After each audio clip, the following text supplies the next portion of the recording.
സംസ്ഥാനത്തെ വിദ്യാഭ്യാസ മാഫിയയെ നിയന്ത്രിക്കാൻ നിയമം വരുന്നു. വിദ്യാഭ്യാസ ഏജൻസികൾക്ക് രജിസ്ട്രേഷനും ലൈസൻസും കർശനമാക്കുന്ന ബിൽ ഈ നിയമസഭാ സമ്മേളനത്തിൽ അവതരിപ്പിക്കും. രജിസ്ട്രേഷൻ ഇല്ലാതെ പ്രവർത്തിച്ചാൽ തടവും പിഴയും വ്യവസ്ഥ ചെയ്യുന്ന ബില്ലിന് സർക്കാർ അംഗീകാരം നൽകി. എല്ലാ സ്ഥാപനങ്ങളെയും കൂച്ചുവിലങ്ങിടുകയല്ല, തെറ്റായ നിലയിൽ പ്രവർത്തിക്കുന്ന ഏജൻസികൾക്കെതിരെയാണ് നടപടിയെന്ന് മന്ത്രി ഡോക്ടർ ആർ ബിന്ദു 24നോട് വ്യക്തമാക്കി. 24 ബിഗ് ഇമ്പാക്ട്. ഒരു കരട് ബില്ല് തയ്യാറാക്കിയിട്ടുണ്ട്. ഈ സെഷനിൽ അത് ചർച്ച ചെയ്യാൻ സാധ്യതയില്ല. ഇനി വരുന്ന നിയമസഭാ സെഷനിലേക്ക് തയ്യാറാകുമെന്ന് പ്രതീക്ഷിക്കുന്നു. കരട് ഇപ്പോൾ നിയമവകുപ്പ് പരിശോധിച്ചിട്ടുണ്ട്.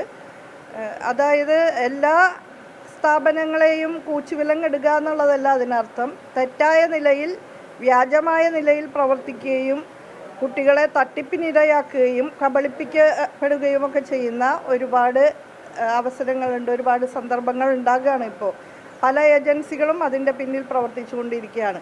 അപ്പോൾ അത്തരം തെറ്റായ നിലയിൽ പ്രവർത്തിക്കുന്ന ഏജൻസികളെ റെഗുലേറ്റ് ചെയ്യുക എന്നുള്ളതാണ് ഈ ബില്ലുകൊണ്ട് ഉദ്ദേശിക്കുന്നത്. തിരുവനന്തപുരത്ത് നിന്ന് VA ഗിരീഷ് വിവരങ്ങളുമായുണ്ട്. ഗിരീഷ്, നമുക്കറിയാം, നേരത്തെ ഗിരീഷ് തന്നെ റിപ്പോർട്ട് ചെയ്തിട്ടുള്ളതാണ്, പല റിക്രൂട്ടിംഗ് ഏജൻസികളും വലിയ രീതിയിൽ വലിയ വാഗ്ദാനങ്ങൾ നൽകി വലിയ തുക തട്ടിയെടുക്കുന്നു. ഒരു തരത്തിലുമുള്ള കമ്മിറ്റ്മെന്റ് അവരുടെ ഭാഗത്തുനിന്നുണ്ടാകുന്നില്ല. തട്ടിപ്പ് നടത്തിക്കൊണ്ടിരിക്കുന്ന വിദ്യാഭ്യാസ ഏജൻസികളുടെ എണ്ണം കൂടിക്കൊണ്ടിരിക്കുന്ന സാഹചര്യത്തിൽ കൂടിയാണല്ലോ ഇപ്പോൾ ഇങ്ങനൊരു കർശനമായ നിയന്ത്രണങ്ങൾ കൊണ്ടുവരുന്ന നിയമം, ഈ ബില്ല് ഈ സഭയിൽ തന്നെ അവതരിപ്പിക്കാൻ പോകുന്നത്. നമ്മൾ ചെയ്ത വാർത്തകളുടെ ഒരു തുടർച്ചയായി, അതിനുള്ളൊരു വലിയ പ്രതികരണമായി, അംഗീകാരമായി നമുക്ക് ഈ തീരുമാനത്തെയും നടപടിയും കാണാം. ഗിരീഷ്, എന്താണ് അതിൻ്റെ വിശദാംശങ്ങൾ? ഗോപികൃഷ്ണൻ, കേരളത്തെ വിദ്യാർത്ഥികളെ ലക്ഷ്യമിട്ടുകൊണ്ട് നിരവധി വിദ്യാഭ്യാസ മാഫിയകളാണ് സംസ്ഥാനത്ത് പ്രവർത്തിക്കുന്നത്. ഇവരെ അന്യ സംസ്ഥാനങ്ങളിലേക്ക് വിവിധ കോഴ്സുകൾക്ക് പ്രവേശനം തരപ്പെടുത്തി നൽകാം, അല്ലെങ്കിൽ ഇതിനു പുറമെ വിദേശ രാജ്യങ്ങളിൽ കോഴ്സുകൾക്ക് പ്രവേശനം നൽകാൻ തുടങ്ങിയ കാര്യങ്ങൾ പറഞ്ഞാണ് ഇവരെ കൊണ്ടുപോകുന്നത്. എന്നാൽ പലപ്പോഴും അംഗീകാരമില്ലാത്ത കോളേജുകളിൽ ഇവരെ ചേർക്കുകയും ഇവരിൽ നിന്ന് വൻതുക ഫീസായി തട്ടിയെടുക്കുകയും ഇതിനുശേഷം വിദ്യാഭ്യാസ വായ്പയുടെ പേരിൽ ഇവരുടെ രേഖകൾ ബാങ്കിൽ സമർപ്പിച്ചുകൊണ്ട് വായ്പ തട്ടിയെടുക്കുകയും ഒക്കെ ചെയ്യുന്ന നിരവധി സംഭവങ്ങളാണ് കഴിഞ്ഞ കാലത്തുണ്ടായത്. ഇക്കാര്യം 24 തന്നെ കഴിഞ്ഞ ഒരു പരമ്പരയായി നമ്മൾ ഇക്കാര്യങ്ങൾ റിപ്പോർട്ട് ചെയ്തതാണ്. ഇതിൻ്റെ അടിസ്ഥാനത്തിൽ 5 പേരെ പിന്നീട് ദേവാമൃത് ചാരിറ്റബിൾ ട്രസ്റ്റിൻ്റെ പേരിൽ തട്ടിപ്പ് നടത്തിയവരെ ഇടുക്കിയിൽ നിന്ന് അറസ്റ്റ് ചെയ്യുകയും ഒക്കെ ചെയ്തിരുന്നു. ഈ സമയത്ത് തന്നെ അന്ന് ഉന്നത വിദ്യാഭ്യാസ മന്ത്രി നമ്മളോട് പ്രതികരിച്ചിരുന്നത് ഇക്കാര്യത്തിൽ വിദ്യാഭ്യാസ മാഫിയയെ നിയന്ത്രിക്കുന്നതിന് വേണ്ടി ഒരു നിയമം കൊണ്ടുവരും, ഇതിന് സമഗ്രമായ ഒരു നിയമനിർമ്മാണത്തിലാണ് സർക്കാർ ലക്ഷ്യമിടുന്നത് എന്നുള്ളതാണ്. ഇപ്പോൾ ആ നിയമനിർമ്മാണത്തിൻ്റെ കരട് തയ്യാറായിരിക്കുന്നു. ഈ കരടിന് ഇപ്പോൾ സർക്കാർ അംഗീകാരം നൽകിയിരിക്കുന്നു. ഉന്നത വിദ്യാഭ്യാസ കൗൺസിലാണ് ഈ നിയമം തയ്യാറാക്കിയിരിക്കുന്നത്. നേരത്തെ സജി ഗോപിനാഥിന്റെ നേതൃത്വത്തിലുള്ള ഒരു സമിതി ഇക്കാര്യത്തിൽ ഉന്നത വിദ്യാഭ്യാസ കൗൺസിലിന് റിപ്പോർട്ട് നൽകിയിരുന്നു. ഇതിൻ്റെ അടിസ്ഥാനത്തിലാണ് ഇപ്പോൾ കരട് നിയമം തയ്യാറാക്കിയിരിക്കുന്നത്. ഇപ്പോൾ അത് നിയമവകുപ്പ് പരിശോധിക്കുകയാണ്. ഏതായാലും ഈ നിയമസഭാ സമ്മേളനത്തിൽ കൊണ്ടുവരുമെന്നായിരുന്നു പ്രതീക്ഷ. എന്നാൽ അത് അടുത്ത നിയമസഭാ സമ്മേളനത്തിൽ മാത്രമേ ഉണ്ടാവുകയുള്ളൂ എന്ന് ഇപ്പോൾ ഉന്നത വിദ്യാഭ്യാസ മന്ത്രി വ്യക്തമാക്കുന്നു.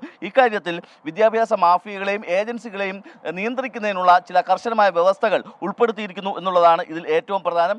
ഏജൻസികൾക്കും ഏജന്റുമാർക്കും രജിസ്ട്രേഷൻ നിർബന്ധമാണ്. മാത്രമല്ല, ഇവരുടെ പ്രവർത്തനങ്ങൾ നിരീക്ഷിക്കുന്നതിന് വേണ്ടി ഒരു സംസ്ഥാനതല മോണിറ്ററിംഗ് സമിതിക്കും രൂപം നൽകും. അതോടൊപ്പം തന്നെ രജിസ്ട്രേഷൻ ഇല്ലാതെ പ്രവർത്തിച്ചാൽ തടവും പിഴയും ഉണ്ടാകും. വിദ്യാർത്ഥികളുടെ വിശദാംശങ്ങൾ, പുറത്തേക്ക് പോകുന്നതോ അന്യസംസ്ഥാനത്തേക്ക് പോകുന്നതോ വിദ്യാർത്ഥികളുടെ വിശദാംശങ്ങൾ ഈ സമിതിയെ അറിയിക്കണം എന്നുള്ളതാണ് ഇതിൽ ഏറ്റവും പ്രധാനപ്പെട്ട ഒരു വ്യവസ്ഥ.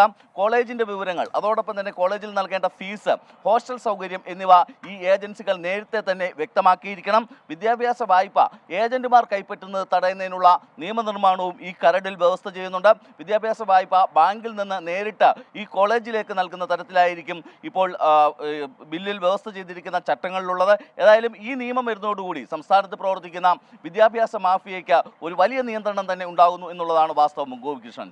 ശരി, VA ഗിരീഷാണ് വിവരങ്ങൾ നൽകിയത്. സംസ്ഥാനത്തെ വിദ്യാഭ്യാസ മാഫിയയെ നിയന്ത്രിക്കാൻ വേണ്ടി, കൂച്ചുവിലങ്ങിടാൻ വേണ്ടിയുള്ള കർശനമായ വ്യവസ്ഥകൾ അടങ്ങുന്ന നിയമം വരികയാണ്. അതിന്റെ ബിൽ ഈ നിയമസഭാ സമ്മേളനത്തിൽ തന്നെ അവതരിപ്പിക്കും. അതിന്റെ വിശദാംശങ്ങളാണ് VA ഗിരീഷ് നൽകിയത്. 24 നിരന്തരം ഇത്തരം തട്ടിപ്പിന് ഇരയാകുന്നവരുടെ പരാതികൾ പരിഗണിച്ചുകൊണ്ട് നിരന്തരം ഇത്തരം കാര്യങ്ങൾ പുറം ലോകത്തെ അറിയിച്ചുകൊണ്ടുള്ള സ്റ്റോറികൾ ഞങ്ങൾ ചെയ്തിരുന്നു. അതിന്റെ തുടർച്ചയായി ഒരു ബിഗ് ഇമ്പാക്റ്റ് എന്ന് ഞങ്ങൾക്ക് പറയാൻ പറ്റുന്ന തരത്തിലാണ് ഇപ്പോൾ ഈ കർശന വ്യവസ്ഥകൾ അടങ്ങുന്ന നിയമം പ്രാബല്യത്തിൽ വരുന്നത്. VA ഗിരീഷ് ആണ് വിവരങ്ങൾ നൽകിയത് തിരുവനന്തപുരത്ത്.